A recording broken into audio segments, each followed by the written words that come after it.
Hey, what's up, everybody? Welcome to Vibing with Sleazy, the podcast. This is season 5, episode 14. I want to thank everybody for listening, tuning in, and downloading. This season's been a blast so far. I was really excited to have a guest from Hendersonville, Tennessee over this past weekend, Jim. The episode went great. And actually, I want to shout out to a professional home cleaner, an organizer down in Tennessee. Actually, as I try to say the shout out, let me look real quick because I want to make sure that I get her hashtag right. So what ended up happening? Uh, I post my podcast on different social media platforms. I post it on the source where my podcast gets uploaded, and random people will listen. And especially when you hashtag, I can't find her name right now, but overall, she's a professional home cleaner for Hendersonville. She sent a message saying that she saw the hashtag and she likes to support things local. And so she ended up listening to me and Jim's episode. So I hate that I can't find her shout out, but it was pretty awesome to hear that. So I thought that was cool. And then other than that, things have been going good so far. We got about 8 episodes left, so I'll be wrapping up soon. But I can't wait to get this episode out. So my special guest is Nick Beirne. We ended up going to J-Town High School together. We reconnected. Actually ran into you at I think Katie Delana's house at like a party or yeah. And so we caught up. And then Nick's always been a cool guy, so we ended up staying in touch. And I always told Nick he'd be great for the podcast because he knows different kinds of music, especially music that I don't even know. And then also we have I've learned that he likes different bourbons and whiskeys and get into all that. So I knew there was things we could talk about. And then I had another idea. I want to do a second episode with him, so this won't be a two-parter, but we're going to do another kind of episode. We're going to break down the Loud and Life Festival, so stay tuned for that. I'll probably release that in a few episodes after this one with Nick, so that would be something to look forward to this season. So, Nick, how you doing?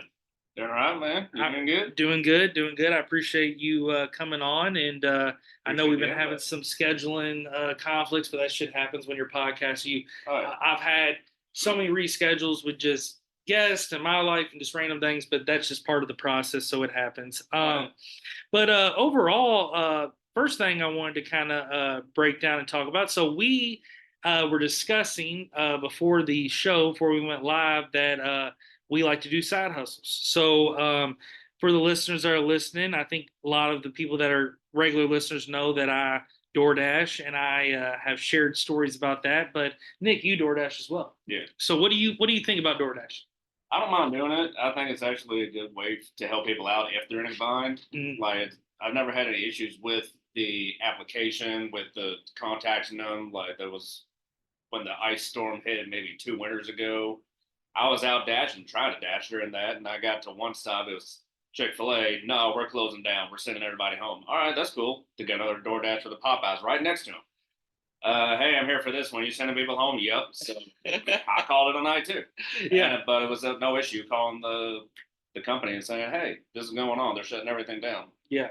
And I got the slight reimbursement for the travel time. Oh, that's awesome. Yeah. And that's what's great. They will reimburse you, and customer service is always pretty nice. I've had some issues with, getting in touch with customers sometimes or leaving things, but they usually follow up and then they'll try to figure out what's going on. But I was sharing with Nick, I got some stories about DoorDash, and so I've had a lot of interesting tales. I mean, I've had it where I delivered some food and took forever to answer, and there was like 15 people in there. I told them they invited me in to smoke. I've had it where I've literally fallen down a hill before DoorDash, and I've had dogs chase me. I've had all kinds of wild encounters, but probably some of the one of the like weirdest ones ever was I ended up getting a bunch of big order, and I show up to the house or whatever, and it's like everybody's in a costume, but it wasn't Halloween and it wasn't a weekend. So I was just like, is this normal? And then I just got asked a lot of questions, and I've also had people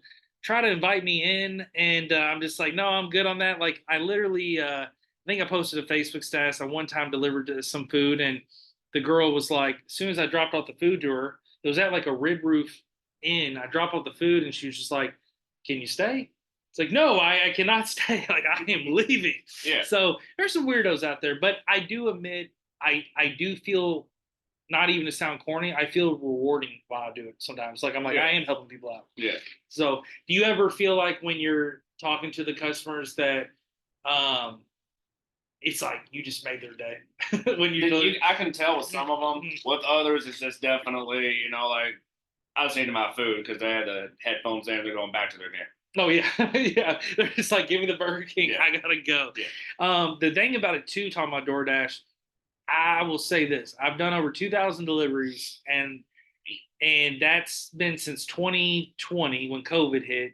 And a lot of the main reason it's over 2,000 because COVID year I was going hard with it. But overall, you learn the good restaurants and the bad ones to a set. Oh, yeah. I'll say this, like Joella's Chicken on Frankfurt Avenue for the Louisville listeners, it's the best spot. They'll hook you up with free drinks. I love it in there. I feel like family when I walk in. They're like, "Hey, Eric's back. What's up?" Um, I do like District 8 in St. Matthews, but they always have big orders, but I get frustrated. They want you to type in a code before you pick up your order from them. So there's weird people that do different things. Like there's a place, I think it's called Lemongrass or Lemongrass Thai, something over at Hikes Point. It's like a Thai restaurant.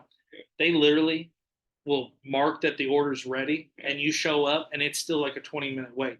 And so I get really mad. My biggest pet peeve with DoorDash is when you literally get pumped. Simply Thai does this a lot. And by the way, shout out to all these restaurants. I love y'all. I'm not bitching or hating on any restaurant. I'm just sharing DoorDash stories.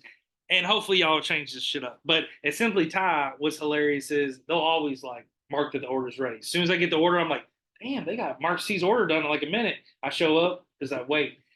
I just wish that restaurants like realize that affects you because it looks like you're just sitting around fucking around when the food's sitting there getting cold. So, yeah.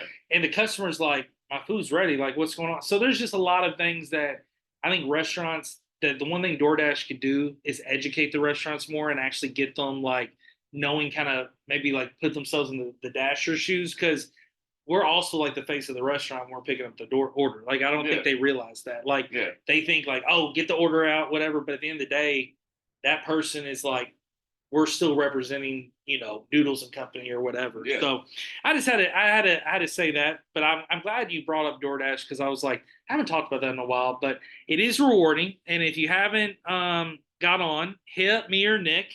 We will refer you. I tried to refer a girl from high school, Shayna Sherrard. She was a year older than me. I tried to get her on DoorDash, and she did what they told her. But for some reason, something happened, and maybe she missed a cutoff time. But yeah, if you want a referral for DoorDash, hit up me or Nick. We will get you a referral code. But I'm glad we got to talk about that. So something else that Nick is involved with, and we're gonna talk about, and I always love talking about it, but he's gonna know more about it than I do, is bourbon and whiskeys. And he brought over a couple cool tonight. So he brought over some Four Roses small batch, and he brought over something I've never had, and it's probably one of the coolest bottles I've ever seen. Yes. It's called Monkey Shoulder. So break down these two first, and then I'm gonna ask you some questions. All right. So the Four Roses small batch is just a classic one. It's one of my favorites in the sense of a lot of places are going to have that. And if you want an old fashioned, I recommend that one. The flavors in that are going to work with. Some places will do the orange peel or the orange zest. It works really well with that. And there's the places that do the other recipe with muddled fruit, and it still works well with that without being too overpowering. Monkey Shoulder is a Speyside Scotch, if I remember correctly. Okay. The whole reason for the name comes from the people that would dig inside the hops. Oh, their nice. arms would go down and then turn into a medical condition. And so that was just kind of the no way. That's like the slang term for the medical condition. You're blowing my mind. I've never heard. Yeah. Wow, Monkey Shoulder, dude. You know what? I'm gonna start using it as a work excuse. Hey, boss, I got Monkey Shoulder. I can't come in today. So I think that's actually that's super cool. I had no clue, dude. That's a crazy story. And the thing that's cool about this bottle, so you got the monkeys that are kind of like sitting on each other on the glass. It's like an emblem sticking out of the glass, but then it's also on the bottom of the bottle, and it's also on the top of the cap. So that's really cool. I was going to ask you, this batch 27 that I'm seeing on the label, is that just because it's from their 27 batch, or is that maybe just wording they put on the label? It's going to be because it's from the 27th batch. Now, Okay. whether or not that means it's different from 26 or 28, I don't know for them. Okay. There are some, like one of my favorite drinks out there is an Irish whiskey, Dingle, from Dingle County, Ireland. And from what I've heard, batch 1 doesn't taste like 2. Neither of those taste like 3. Mm-hmm. And I was able to find batch 4. But we can't get it here in Kentucky because of the import laws on whiskeys. Okay, so I had to travel to Knoxville, Tennessee. Well, let's break that down real quick. What are some of those laws? I'm just oh no, I'm just saying. Oh, so basically though there is laws out there that are actually affecting what states can get imported that stuff. I don't know if it's Kentucky or is it federally? It might be federally, but I do know that like Kentucky's particular because being bourbon capital of the world, they're particular about what competes with them. Wow. Apparently. Wow. This information I know is going back 3-ish years, so maybe things have changed since then. But yeah, like to get that bottle that I wanted to get, I had to travel to Knoxville, Tennessee. It was the closest place for it. Okay, well that's awesome. I like Knoxville anyway, so I'll make a day out of it. Yes, and you know what? For my wrestling fans, shout out to Kane, the mayor of Knoxville, Glenn Jacobs. So he is the mayor of Knoxville. So I actually, right now on the TV where me and Nick are recording, I actually have the Raw highlights on from last night. I was watching those before I got on a conference call with my boss, and then Nick showed up. So there was like 50,000 things going on. So I'm always got wrestling on somehow. But yeah, I thought it was cool. Kane became the mayor, and my friend, shout out to Amber Rogers and Justin Rogers, I went to college with. They lived in Knoxville, and they relocated for work up to Columbus, Ohio. But they lived born and raised in Knoxville. I went down and visited them sometimes, and it was hilarious because everybody I interacted with, it's like, nice to meet you, but I had to always go, how do you feel with Kane being your mayor? Like, I had to get that question in because it's like, why not? And everybody would just laugh, like, it's cool. I mean, it's nothing new. So it's like, it's different. But Knoxville is a cool area. I will say this. So when you release these, do you look for release dates? Do you do any research there, or do you just kind of look at how do you find your favorites of like what you're looking for? So there's actually a YouTube channel that a former coworker told me about years ago called the Whiskey Vault. Okay. And usually, if I'm curious about something, one is just entertaining channel to begin with. Mm-hmm. There's Daniel, who's a level 3 or 4 whiskey sommelier, and his buddy Rex, who's a level or master level mooch because he just goes in there and says, "Hey, you're trying this? I want to try it too." Yeah. Okay. And they're the ones who actually talked about Monkey Shoulder, like Four Roses. You know, we're here in Kentucky, we're gonna know Four Roses, but this one here didn't know about it until that show. Dingle didn't know about it until that show. What I'll do is I'll hear them talk about it. Yeah. And I'll try to find it. Usually the best way to find out if I can get it in Kentucky at all is go to Total Wine and More. Okay. And even if I don't get it from them, I can find out if I can at least get it in Kentucky. Because if it's not available in this state, I gotta, okay, well, where can I go? And that's super cool because it's almost an adventure. You want to go find it, and that's what's in the hunt. A lot of people enjoy the hunt. I mean, that's the thrill. I mean, that's even with. I'm big into sports cards, so a thrill that I get if I can find a restock or go to it, like get a new box, or I'll see something drop online, I'll get it, and then it's that adrenaline rush of like getting that hunt, and then once you open the product, it's like it's here. There's just so much adrenaline with the find. I think so. What would you say? What would you say is your favorite find you've ever looked for, and that you just felt accomplishment when you got it? There's actually 3, and this one here is one of them. There's no order. Monkey Shoulder is going to be one of the top 3. After that would be, like I said, Dingle, the Irish whiskey. And I can go into detail about why that in a minute too. But the other one was a surprise. Starlight Distillery, which is owned by Huber's up in Indiana, did a bottled and bond. Now I can explain what bottled and bond is. Yeah, please do. So bourbon recipes have a specific set of rules. It's got to be 51% corn. It's got to be aged in new oak barrels and a few other things like that. Bottled and bond is even more specific. It's all got to be from the same harvest or season. It's got to be proofed down to no lower than 100 proof. Mm-hmm. There's a few other things that I can't remember off the top of my head, but that's a good way for me to decide how it's all going to connect. Like if I want to try a different one, like if Four Roses, I don't know if they do a bottle and bond, but for me to decide, do I want to try the small batch or do I want to go to the single barrel?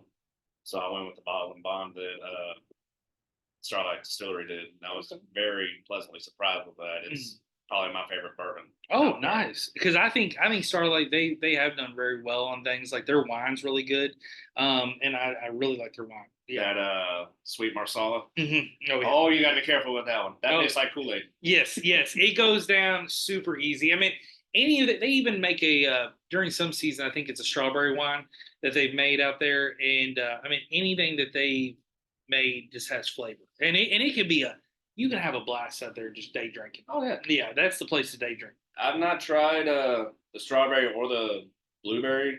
I think they have a blueberry too. But I've not tried either one of those just because I know I like strawberry drinks and I know I like blueberry drinks. And I know there's alcohol in that. And at some point I might have to drive back. So Yeah, it's a risk. It's a risk. I will say this: if it's a really hot day and you're coming to Louisville or Southern Indiana area, Huber's is the spot too for sangria. yes. I'm not the sangria is not like my go-to, but there's two places that every time I go, I have to get sangria. It's Carrabba's on Hurstbourne Lane. I know there's probably other I think it's a chain. They got fire ass sangria, but Huber's, I mean, their sangria just hits. And when you're sitting out on the patio and you're chilling, it's a go-to. It's really refreshing. So I got to recommend that for the listeners. Then also too, you can pretty much now get really anything out there, food, ice cream, pick stuff like. So I'm sure you can, but my favorite thing to do is go there when they're doing the fried chicken thing and they just walk around and like, do you want some of this? Do you want some of this? Do you want some of this? Like, yeah. Hold on, fill me in. So what's this fried chicken? So it's something that they have at.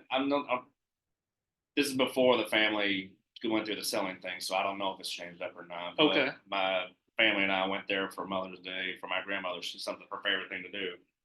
And they would walk around with food like, do you want white meat, dark meat? Okay, do you want breast or wing? I want this. And they'll just walk around and sit on the plate for you.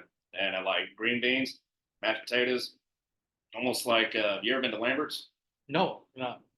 So it's another little restaurant. The one that I know of is down near Gulf Shores, Alabama, but they walk around with size. Like you order, I want ribs. And then they'll walk around like, okay, we've got potatoes and onions. So they'll just walk around with a bowl that's like, this big. You want some of this? And they'll scoop it out for you. That's awesome. Your macaroni salad, they'll scoop it out for you. Oh my gosh, that sounds incredible. That sounds great. It's wonderful. And I'll tell you right now, if you ever get the chance to try it, there's a couple different locations. I'm just not sure where they're all at.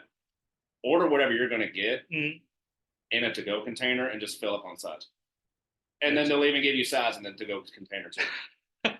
They have rolls, and I'm not joking, are going to be like the size of your head. That's cheap. I have a big head. The way that they serve the rolls is they throw them from across the restaurant. They'll have one server there and be like, 2 rolls. Okay, I'm in love already. I need to go to this place ASAP. That sounds fire. I would love to catch my rolls. It's a lot of fun. Did they let us catch them? I don't remember if they let us catch them or if the server had to do it. What's the name one more time? Lambert's Cafe or Cafeteria or something. I'm going to have to look this place up. That sounds cool. And that actually might be something fun to go maybe venture to. That'd be cool. It's definitely something you can go by yourself and have fun. It's definitely something you want to take people with, though. Okay. Like, even if it's just you and a buddy just going out, like, hey, I got nothing to do for 3 days. Let's go out yonder. Let's go to Lambert's and you want a road dog? And then next thing you know, I'm catching a roll. I'll say this, a place like that I have to recommend. So if you're in the Nashville, Tennessee area, there is one that is super low key over by the airport. And then there's one in Germantown that's the original. Now, the one in Germantown is where I would recommend. It's going to be packed. So I don't even know if they do reservations anymore. But at the end of the day, definitely go there. It's called Monell's. What it is basically, and I also would recommend going with a group, but it is another place you could go solo. So the thing about Monell's is this. You walk in, say it's you and I, a table for 2. Well, there's no table for 2. What's going to end up happening is they're going to sit you and I with a random family of 6. Well, then we're going to look around the table and there's 8 open chairs. Well, then they're going to sit a party of 5 with you. Then they're going to set a party of 3 to wrap up the table. So now you're with 4 families that you didn't know. Yeah. Y'all just walked in the restaurant and now you're eating dinner together and you have to eat there the whole time. But here's the best part. You pass the food to all your people around you. So literally you get a bowl. I got a bowl of chicken. You might have a bowl of green beans next to me. and I get my chicken, I pass it to the left to this random lady. She Yeah. gets her chicken, and it goes around like that. And then they do it where it's like an opening, then you got your meal, and then you got your dessert. So if you get to the Nashville area, like I said, it's gonna be popping.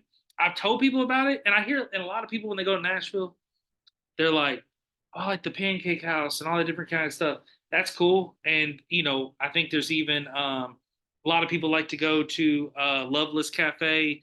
They got really good biscuits, But at the end of the day, if you're looking for good breakfast in Nashville, hit up Monell's. I have to recommend that. But I'm with you. I like the community aspect, like the sharing and kind of make something different. I'm tired of just sitting down at Charlie's and eating the regular meal. I want some excitement in my shit. Yeah, I don't mind, if you're like a first day kind of thing, you may not want to go to Lambert's unless you're both adventurous. Then you might want to go to Lambert's or Monell's. Or if you want to see what your significant other's hands are like, see if they drop the roll or not. I mean, that could be a factor in proposing. 5-second rule. It's a 5-second rule. That's deal breaker. Yes. Did the roll hit the floor? They do the apple shine off on their arm. You never know. Something else that I was going to ask you, just talking about restaurants and like novelty stuff like that. A place I've never been, and I don't have. I'm trying to think how to say it. I don't have extreme motivation to go, but I'm just curious. Have you ever been to a Dick's? No. Okay. I've seen it on TikTok, YouTube. I've seen people. It is funny, and I've seen like what they'll do. They'll write on people's hats and stuff like that. When I lived in Nashville, there was one kind of a touristy area, so I didn't really flock to it that much. But every time I've been in a city and there's like a Dick's, I think it's called Last Resort or whatever, I just don't have motivation to be like, hey, I want to get my ass chewed out while I'm eating dinner tonight. Like, it's just not my motivation, especially on vacation. I'm like, I already got to deal with fucking boss all week. Why do I want to go on my Saturday and get fucking shit up to me? So I don't know. I just didn't know what are your thoughts on that? What do you? I do think it's cool and it's something different, but it is also like, who wants that? You got to be prepared for a roast if you're doing that. Yes, because it's going to be the roast of Eric. It's going to be the roast of Nick if I go down there. And you have to just sit there and just kind of take it all. So. Yeah. Oh yeah. Exactly. And what's crazy is like they don't break off it. Another novelty restaurant that I think is crazy, and I could be calling it the wrong name, but it's like it's in Las Vegas. It's like the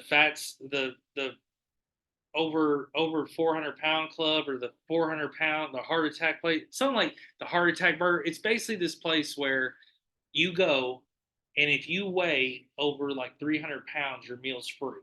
So they're like promoting like a heart attack almost. Like all the food is like quadruple size, and it's like the ice cream are huge. So I watched this dude do a food eating contest, and you can look it up. It's like a Las Vegas place where you weigh yourself before. I think it's called the heart attack or something, but basically it's just all these food, and I think you even sign a waiver, and you're basically saying like, you can eat all this without having a heart attack or something. But when there's a waiver involved, it always gets interesting. But I'll have to look that place up because it was very fascinating. I've never heard about that. Yeah, it was weird. So another thing that real quick with restaurants too, before we get back into the bourbon talk, do you feel like I'll say this locally first. Do you feel like locally that when you go to most places in Louisville, even if you're not looking to drink, that if you notice their selection, you're impressed? Or do you feel like the restaurants in Louisville could step it up? I'm just curious. Depends on the restaurant. So, like, Dave and Buster's. I've not been to the one here in Louisville, but I've been to the one that's up in Cincinnati. Yeah.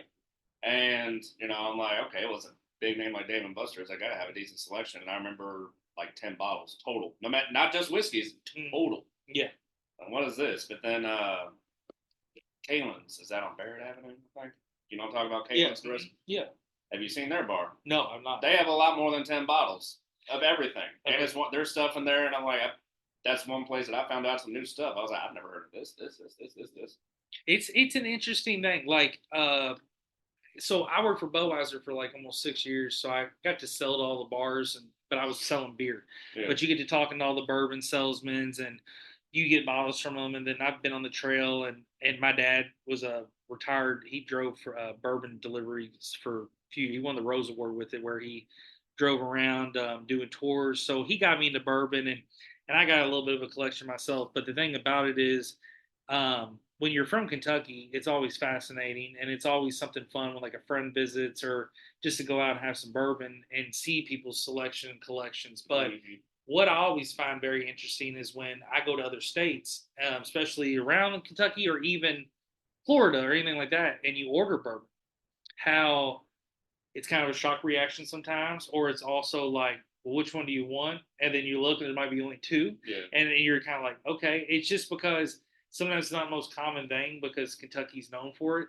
But I always find it very interesting and kind of cool seeing what the few brands that these places have. And usually the go-tos that I see, your Jim Beams, your Maker's Mark, you know, you might even see some Four Roses, but it's not it's never really like a unique name when it comes to bourbon, like in Florida and stuff like that. So I will, just to jump on that because you said it, it's not in Florida that I saw this.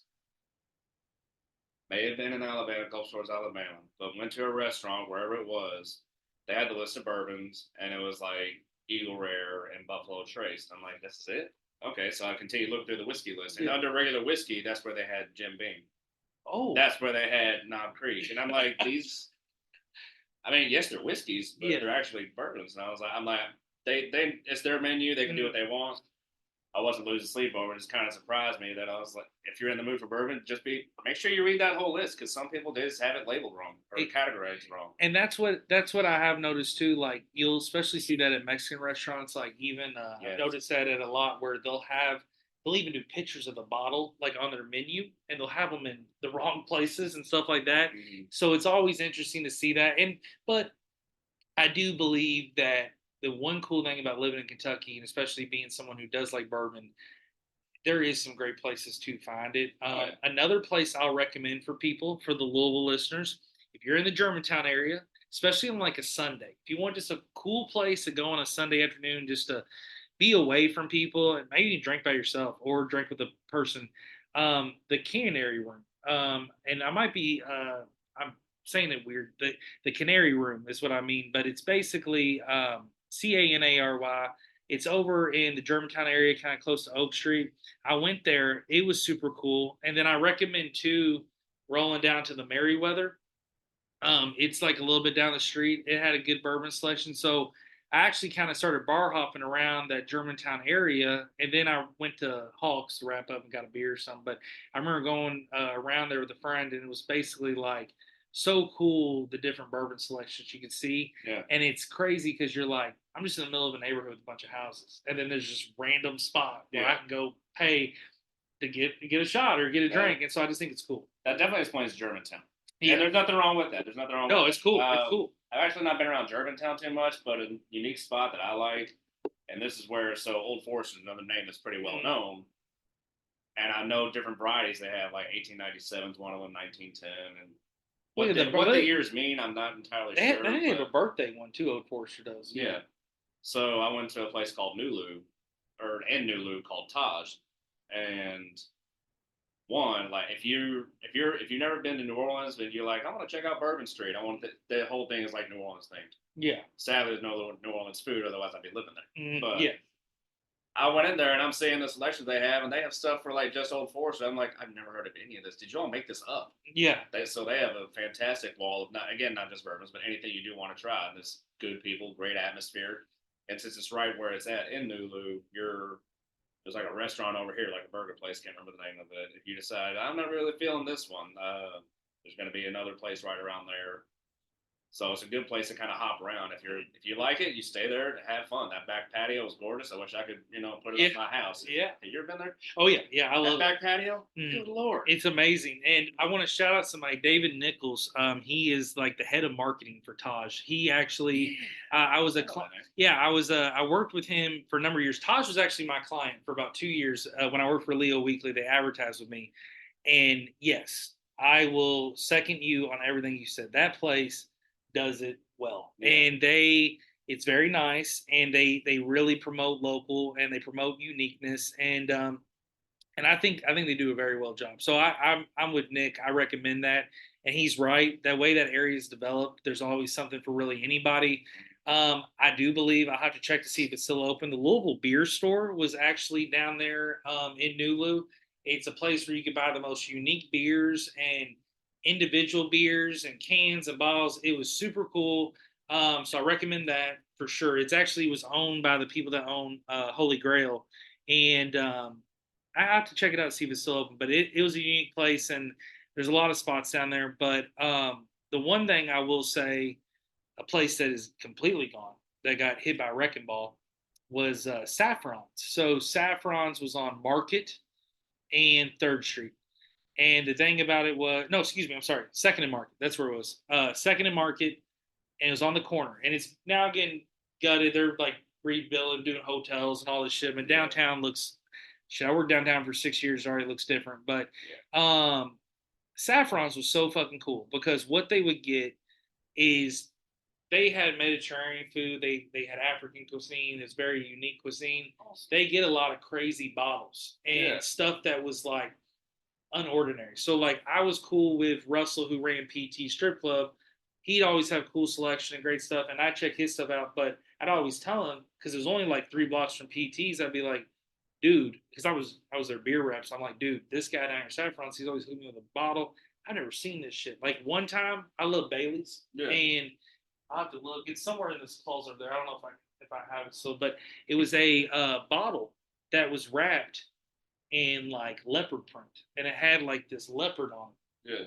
And I looked at him one day, and he's just pouring me shots for drinking. I mean, sad the place is out of business, but he was like, "You want to try it?" I was like, "Yeah, break it open." Dude, I drank maybe half the bottle. He gave me the bottle. He literally said, "Take the bottle home. You enjoy it." He goes, "No one's like sat here and ordered it." But the thing about it, dude, I've been in there 10 times, and shout out to that company.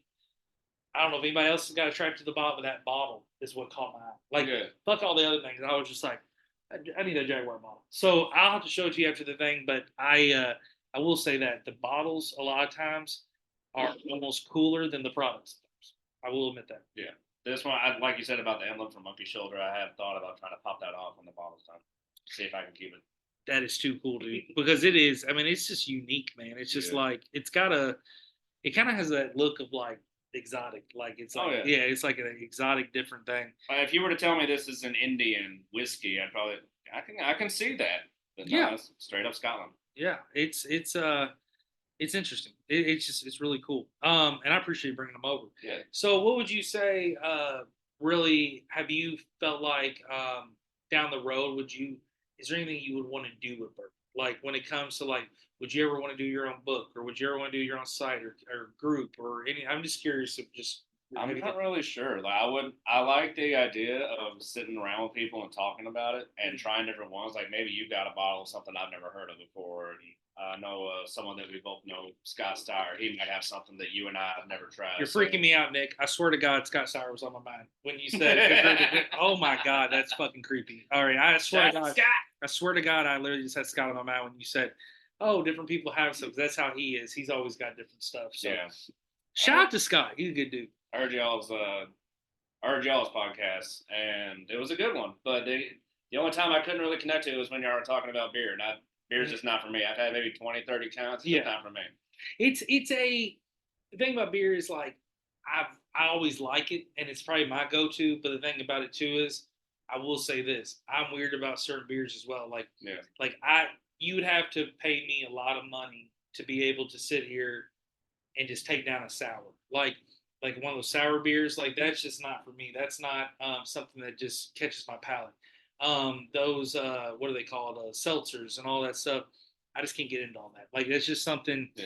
It's just not really for me. But it's also I know everybody gets a different kick out of it. But I like more of like when it comes to beer, it's like wheats, maybe like a Mexican beer, Hawaiian beer, like Kona, different things like that. Like I'll go more that route because I besides your basic domestics, I want some kind of flavor. Like I want a little bit of flavor with it. So, but some of those craft beers, wow, what they put into it.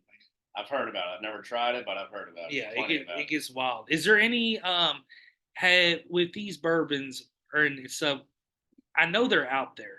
I've never really looked into it, but have you ever tried any of these ones where they do try to flavor them or put stuff in there like different? I don't know that I could. I might try the right one, like Old Smoky, the moonshine. Yeah. Yeah, I know they're probably the best one or most best known one that would add flavors to their whiskeys, and I'm sure they have a blueberry one. I don't know if I'd want to try that. Yeah. Now, if you were to tell me, hey, they have a blueberry cobbler one, you know what? All right, this is where I'm going to bite it, just because like cinnamon and kind of a graham cracker kind of a taste is like a classic note for bourbon. Oh yeah. And some whiskeys in general. So if they're able to bring that in with the blueberry, with without the alcohol being too overpowering, like I'm interested to try it. I might try something like that, but I also don't know if I like it too much. I don't remember the name of the company, but somebody did like a pecan pie bourbon thing that I didn't care for at all. My mom loved it, bought a bottle when she tried it. I saw advertisement for that. I can't remember too off the top of my head who that was, but anytime I see pie related stuff, it does look fascinating. Yeah. I mean, who does not like pie? But at the end of the day, though, too, I also go back to them scary thoughts of like those God, just college, the flavor, those party, those vodkas that had like the flavors and shit, like Burnett's and different shit. Cake, oh my God, dude, I fucking just can. Oh, I can taste that now. It's just it burns, but it's that shit was weird, man. Those vodkas were like just crazy, dude. They were like they were crazy. So I will say that I feel like with when it comes down to the liquor world, I do feel like it just keeps evolving, and I feel like people are getting new tastes and new experiments and trying stuff. Is there anything in the bourbon world that you've maybe heard of, or that you think maybe they will try or do? Is there anything that you just thought of like maybe they should try that? Oh, there's plenty of things out there. So one thing that Kentucky natives will never agree to, but as far as bourbon rule is concerned now, as long as it's made in America, it can be considered a bourbon. It's not just Kentucky anymore, according to whatever whiskey rules, blah blah blah. Don't know. But like I've had a bourbon from Oregon, not that good personally, but I've tried that. There's bourbons from Texas, like Balcones and Garrison Brothers, I think it's another one. Those are decent enough initially, but since it's Texas, completely different climate from Kentucky, so it has definitely a warmer, drier kind of a feel to it when you're drinking it, and I don't necessarily want warmth. Yeah. Like as a bourbon's already warm enough sometimes. Like you don't need to add, like it's almost like they add spice to it. They don't promise that, but it's something like they add spice to it. So I get you, dude, because it can warm you up. I mean, even like I've had some sips of this monkey shoulder, and you feel that what they call it, the Kentucky hug. You feel that little warmth around your body and your lungs and your chest, kind of when you take that sip. Can I tell you why I brought that? So the reason when they talked about this on that episode of the Whiskey Vault, when they talked about monkey shoulder, they said, "Okay, this is what we can promise you. If you like bourbon and you want to try Scotch, try it. If you like Scotch and want to try bourbon, try it. We don't know how, but this is like the perfect go between for both." Okay. And I agree. I wholly agree. And see, I told Nick, I'm not super familiar with scotches, and like it's not usually a go to. When I watch Frasier, shout out to Frasier, very huge underrated show. They drink a lot of scotches and random shit on there, and I always would watch the stuff they're drinking, and I'm just like, that does not look good. But to be honest, after watching Frasier, I think a lot of people do this. You want to try what you've seen on the shows, or just what are they drinking on there? So I started drinking a little bit of scotch, and I'll be honest, it was good. It was different, but it's still not something where I just go to the bar and order scotch. But when you asked me what to bring over, I was like, I definitely want to try some scotch because it's good. And then, correct me if I'm wrong, but what I've heard, a rumor out there, is that with scotch, it is very, very rare to have a hangover. I don't know. So with me, I don't drink a lot just for the sake of drinking. When I do that, it's going to be not bourbons. It's going to be whiskeys, mainly Irish whiskey or rum. Yeah. If I'm like, you know what, I'm not doing anything for a few days, I want to get messed up, that's what it's going to be. Yeah. Scotch is something I just can't do that with. There's some people that can. I don't think I can. And as long as they're responsible about it, like anyone who does have issues, best of luck with that. But Scotch is also one that I've usually Scotch and with Hollywood, that's what it is. Like I'm an alcoholic because of Scotch. Yeah. I don't get that. I don't know if that's just it just sounds better. Mm-hmm. I think people are probably like, I don't know. That's true. It's like thinking about that now. It's like maybe that is just because it sounds better. Like I said, but something about it just kind of hits the ear. Maybe Hollywood's like, go with that. We like that sound. Yeah, I just don't get it from that. well, it's also too. It's like you think about some of these shows where you're like watching these shows or these movies, and they're drinking something. You're like, if I replace that with something else they're drinking, this scene would be a lot funnier, or like be weirder, or something like that. Like just you see a couple guys drinking like a fucking hard bourbon on the rocks, or just neat, just drinking a bourbon neat, and then you're like, place that with a tiki drink, and the next thing you know, it's like a mafia scene, and they got tiki drinks. Like that would be funny as shit to be able to do that. Like I think that would be a fun Photoshop process, like taking out drinks on like movies and TV shows and just putting in fucking some novelty. So like, you want to watch The Godfather and drink coconuts with umbrella? Yes. Oh my god, that'd be amazing. It'd be fucking amazing. And then next thing you know, it's like instead of the fucking horse head, it's a pinata under the fucking bed. It's like, nah, that'd be wild. So make you a pina colada. You can't refuse. So I want to talk to you also about music. You and I had talked about this before, where you listen to like a lot of heavy metal and like hard rock, and like what would you consider all the genre metal? And so I'm all across the board when it comes to music in general. For metal specifically, I don't know. Like, I just go with extreme just because it kind of covers it all. Because people will be like, "No, this is black metal. No, it's black and death metal." Is that? It sounds good. I don't care. Yeah. That's the thing about it. It's like as long as it sounds good, that's all I care about. Like I don't care about Southern hip hop, Northern hip hop, West Side. I just want to listen to hip hop. And so at the end of the day, what would you say? And here's the thing: we're definitely stay tuned in the future. We're going to be this season dropping an episode previewing Louder in Life. We dive into those acts and stuff. But on this episode, I want to kind of dive into Nick's music preference. And so, who are some of your favorite artists, especially from you would say even I guess the extreme metal genre?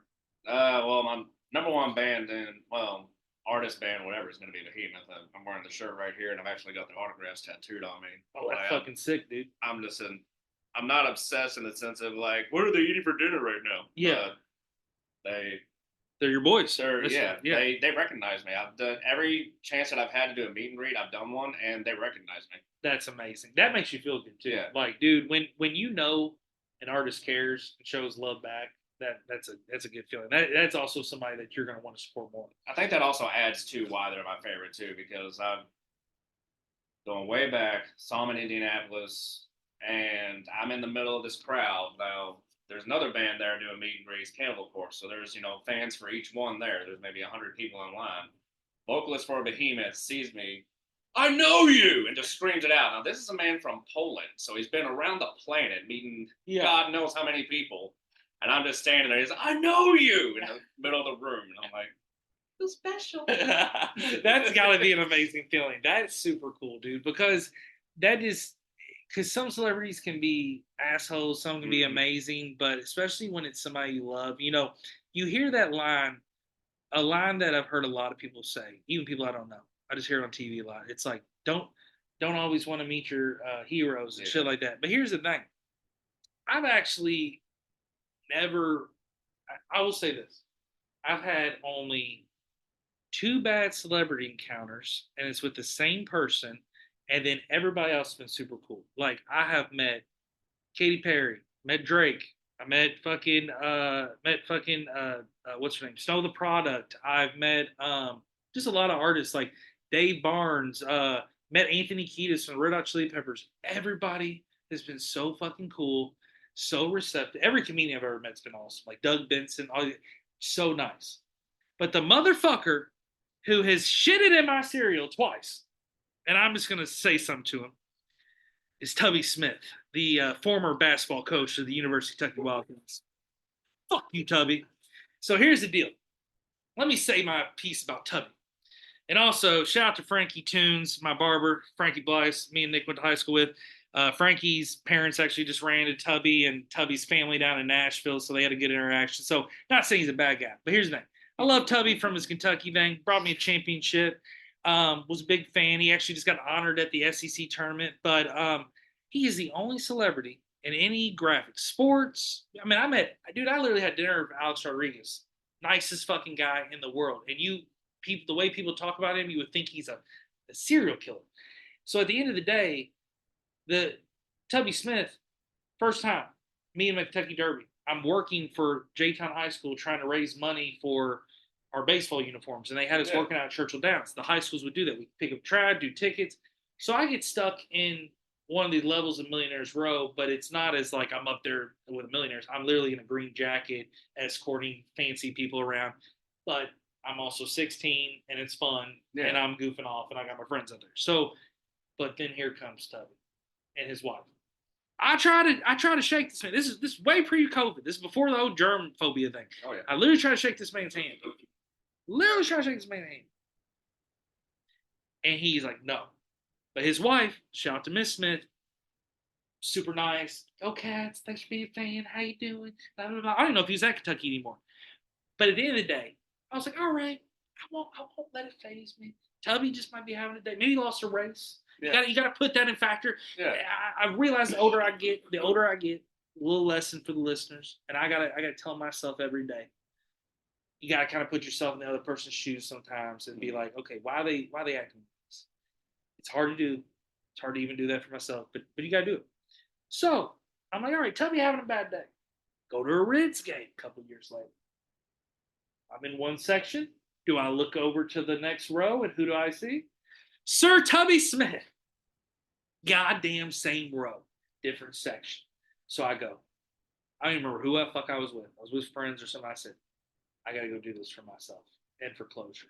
To be honest, at this point, I didn't give two fucks about this Tubby autograph. I just wanted to prove a point that Tubby was having a bad day, and I'm about to get the autograph. I walk over. You would act like this motherfucker was the president. His four little buddies said, oh, no, you can't blame Tubby. I said, oh, I'm a Kentucky fan. I said, we're up here at the Reds. I can't believe Tubby. I just know he can sign my ticket. I have a pen. Oh, no, Tubby don't be bothered. He's enjoying the game. He don't even look my direction. I met Drake. Drake was the nicest guy on the fucking planet. He's huge. Tubby fucking Smith treated me like I was a peasant. Like I was dog shit. So fuck you, Tubby. And that's how we'll say. And that's my little vent about meeting famous people. Sorry, I've been drinking and smoking, but at the end of the day, I just have to get that off my chest that I don't know what the fuck is up with Tubby, but as I was watching his little ceremony at the SEC tournament in Nashville, I started thinking to myself, you know what? How the fuck did they get him on the court? What do they have to do? Because that motherfucker he don't like to interact with people. But I was like, I don't know. And also, what if I worked for the SEC? Yeah. What if I was presenting that award to him? Would he have walked off? Welcome back. Exactly. At that point, do I give him the award and pull out that ticket stuff for fucking 10 years ago and say, sign this shit, bitch? So I had to get that off my chest. Thank you for letting me admit that. But that's my Tubby story. But no, but other than that, so artist wise, what else do you, okay, let me ask you this. I know you hear their albums and stream their music, but who has blown you away compared from their stream, like their album music to live performance? Who has been like, holy fuck, they're good live? Like, I didn't know they'd be this good live. Probably Lamb of God. Really? Okay. I do know that band's name. I don't know their songs, but that's awesome. Yeah, probably them. Like, their sound is pretty much the same. It's the energy they have on stage. Like, their vocalist, Randy, he seems like he's a cool enough dude, very down to earth. And there's actually a video going around viral that he's trying to walk up on stage and security doesn't know who he is. He didn't have his little pass on or anything. Yeah. He's like, you can't be going up without the pass. And he's like, I'm the singer. like it's cool. Like, I'm not mad. I'm the singer. Like, what do I need to do to prove it to you? And she was like, you are. And then someone else who's, there is like, he is the singer. Like, but he needs to come up. I'm so sorry. And this lady's upset. She's like, oh no, I'm going to get fired. And he's like, no, bring it in. No, I'm not mad. I'm not going to complain anything. You're that's doing cool. Your job. You're actually you would have kept me safe if I wasn't me. So that's the thing about it. I was about to say that if he didn't say that, like he got to think about he would care if she just let anybody in. Oh, you're a singer too. Like it's like I'm the me and Nick just come in. I'm the singer as well. I'm the singer as well. Oh, come on in, guys. So no, that would be something definitely where that's a job where I'm going to be honest. I've done security and I do at the Arcade Expo. Okay. in 7 to 8 years I've done it, I've had to stop 2 people. I mean, it's the arcade fucking expo. What am I gonna do? Spear a fucking 16-year-old kid who just beat Spyro? Like, no. At the end of the day, I'm gonna just do my job, and I take it seriously. Like, I'm like, yo, show me your wristband. Hey, show me your wristband. And that's literally what I say 1,000 times. Hey, see your band. Let me see your band. One year, I did have to spear 2 guys. Literally snuck in these kids, and they kept fucking with shit. And I literally had to didn't really spear them, like tackle, like Edge from wrestling, but gave him that clothesline. Like gave him that. I wonder, are you sitting there doing this? Yeah. I was just not getting all that gear, but gave him that wrap of just kind of was like a clothesline, like spear tackle, and they were down. We got them the fuck out of there. And then one year doing security, some kids got one of them Etch a Sketch games that you can draw on it, and then it connects to the TV. And then some fucking 6-year-old kids drawing swastikas thinking it's cool over there. So I had to go in and literally grab them and be like, hey, we're going to call your dad. And so that's literally as disciplining as it gets security wise. But I will say this. I sit down and like think about it. Man, like when I'm at that expo, I'm like, this is so fucking chill. But I'm thinking about what if I was at a real security gig? Like for Ludacris or Joe Biden or somebody random that's like a huge celebrity or president or something. Like I don't know if I could be like wristband. I feel like the pressure would get to you. Like I gotta stop whoever. Everybody's out to get this celebrity. Like all this shit would come to your head. I guess you just have to be laser focused. Would you do that job? Yeah. What would you think that? I'll be honest with you. I think about it too. That I think I would want to do it one time, try it, but I also feel like, man, the pressure's up when you're protecting somebody's life. That's got to be, yeah.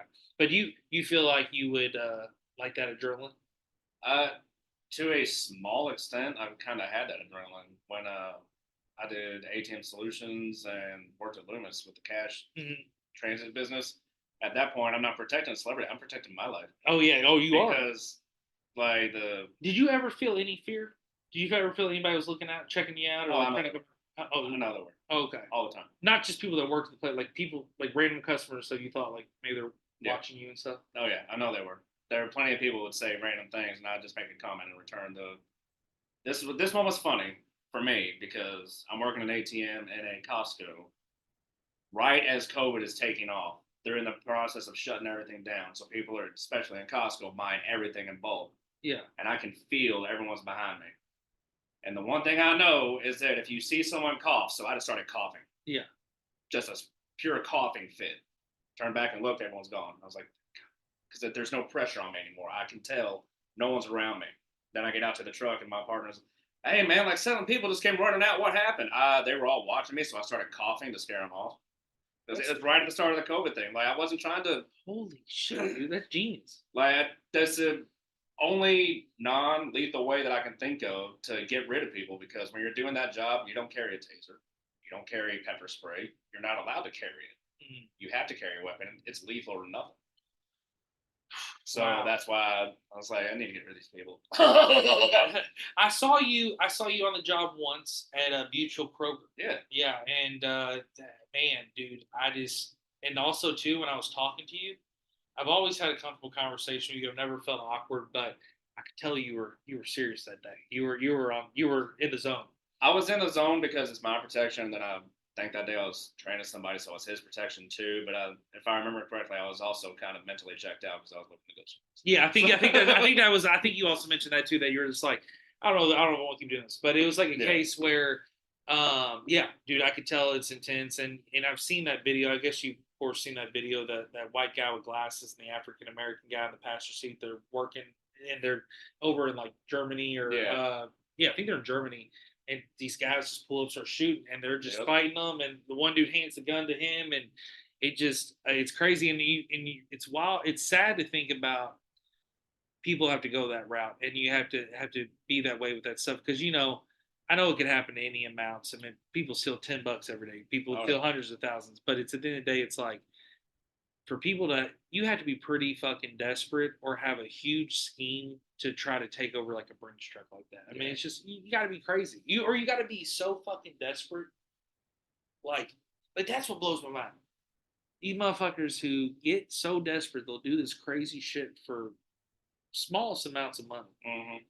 And then there's things like the beginning of the episode we're talking about DoorDash that you can literally just log in and literally get like you want $100, just put in a good 3 hours, like in a hot area. You can make $100, and literally, I know it just sounds like $100. I know people can't just live on $100, but if you like broke, and you don't have a job, it's not a big deal to go out there and do a little work, get a few hours in, and you don't have to like go work 24 hours a day or you can put 8 in.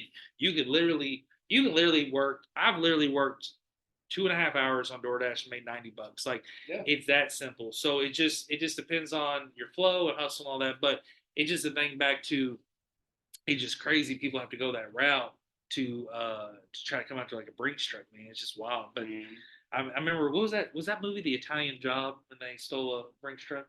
Where they like? I don't think they stole an armored car on that one. What was it, like Mini Coopers? Yeah, the Mini Coopers I remember. I don't remember the. Maybe they did. Maybe that. Yeah, they stole something, but I just remember that movie was wild, man. That was a classic. But those Mini Coopers, I was like the first one I've seen that. That was crazy. The first time I saw them too. Yeah, I was just driving around. I'm like, this is wild. But Nick, dude, I want to thank you for coming on, man. I definitely want to have you on in the future. I feel like there's more stuff we'll talk about. I mean, I know you're about to be on my Louder in Life episode. We're going to put that one out a few episodes down, probably be episode 17 or 18. But this is episode 14. I want to thank Nick for being on. I want to thank him for sharing some of his favorites. If you have any questions regarding bourbon, you want to dive into metal music, you want to ask him about Louder in Life, or just ask him anything in general, how would you like people maybe to reach out to you? I really don't know because I used to have a good Facebook presence, but ever since I got off that, honestly, it's helped my mental health to not be on that much. So I do check it. If you find me on there, I will check it periodically, once or twice a week. But I try to not be on there too much because I'm willing to keep in contact with people. As you've seen, we can talk on Messenger. Yeah. On posting, I don't know if you posted in the last 2 days, so I don't pay attention to it. So. And to be honest, a lot of people are doing that route, like Frankie, Eddie Rice, you, and then who did I just? Somebody just went blank right off my head, but literally here in the Trevor Powell, here in the past couple of weeks have actually like just deleted all their socials. Now, I like social media just from the standpoint, to be honest, the main reason I use it is only two reasons really: keep in touch with people overseas. I have a lot of friends overseas, and then also the podcast. I mean, it's the best way. And then I don't have an issue with it. I probably do have some form of addiction to it, but I don't let it take over my life, and I try to enjoy it in a positive way. Like I've made like promises to myself, like I won't post negative shit. I try to post positive shit. Like there's times where I posted something where it could be the most smallest negative thing. I'm like, I don't even want that on there. Like it's more of like it's more of just how people use it. But I also do feel like people that are getting off of it, they are saying the same thing you were saying. They're feeling that healthy feeling, that resolve. And so that's why sometimes it's good just to even take a day break from it, just to have that break. But again, man, I want to thank you for coming on. Everybody that's been listening, tuning, and downloading, vibingwithsleazy.com. You can listen to all the past 4 seasons. Season 5 will be up on the site after this season's over. All the season 5 episodes are on all the platforms, so check that out. Vibing with Sleazy, the podcast, Facebook, Instagram. There's still a few shirts left of What Makes You Smile, Gathering Gifts in the Highlands. Shout out to Riley. So if you need a Vibing with Sleazy shirt, go pick up one of the last few. I've sold out of all of mine. But again, I want to thank everybody for the support, and we are out. Peace. All right.